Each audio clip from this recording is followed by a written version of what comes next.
meron tayong tinatawag na the portrait of our identity. Bakit si Lord ang kailangan magdikta ng identity mo? Because you will understand the portrait of your identity with God in Christ. Anong ibig sabihin na itong portrait of our identity? Sabi sa Genesis 1:27, God created man in His own image. In the image of God, He created them. Male and female, He created them.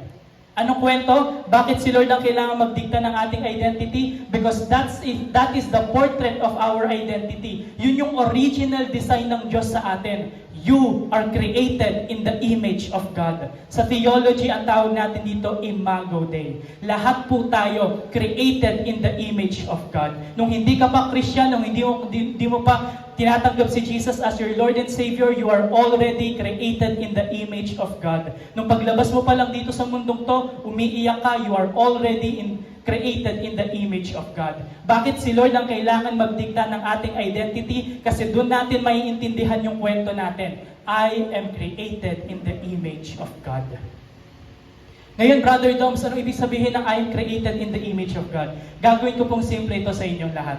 Ibig sabihin ng created in the image of God, meron tayong reflection na kung sino ang Diyos. Meron tayong capacity na sobrang blessing at gift ng Lord para sa atin. Meron tayong personal capacity. Being created in the image of God, ibig sabihin, you have a unique individuality. Ibig sabihin, ikaw lang yon. Pangalawa, meron tayong relational. Being created in the image of God, we are created for relationships. Diba alam niyo yon? Trinity, Father, Son, Holy Spirit.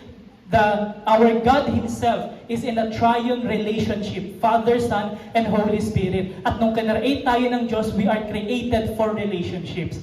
Pangatlo, meron tayong rational. We can think, we can reason, we can argue. Isa yan sa gift sa atin, na alin? Na we are created in the image of God, meron tayong kakayanan na mag-isip.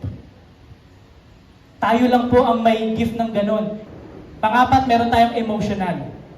Because we are created for relationships, we can feel, we can sympathize, we can empathize with one another. Ganun din, meron din tayong moral capacity, meron tayong moral and ethical consciousness. Na kung dati naalala nyo, kung hindi pa kayo Christian, hindi nyo pa nakikilala si Jesus, alam nyo na yung tama at mali. Bakit? Kasi yung moral law ni Lord nakasulat sa puso mo. Bakit? Because you are created in His image. Kaya nakukonsensya ka. Kaya kapag may ginawa kang mali, may ginawa kang hindi maganda, minsan nagigilty ka, kinokondem mo yung sarili mo. Kahit hindi ka pa Christian nun because you are created in the image of God, you are reflecting the moral law of the Creator Himself.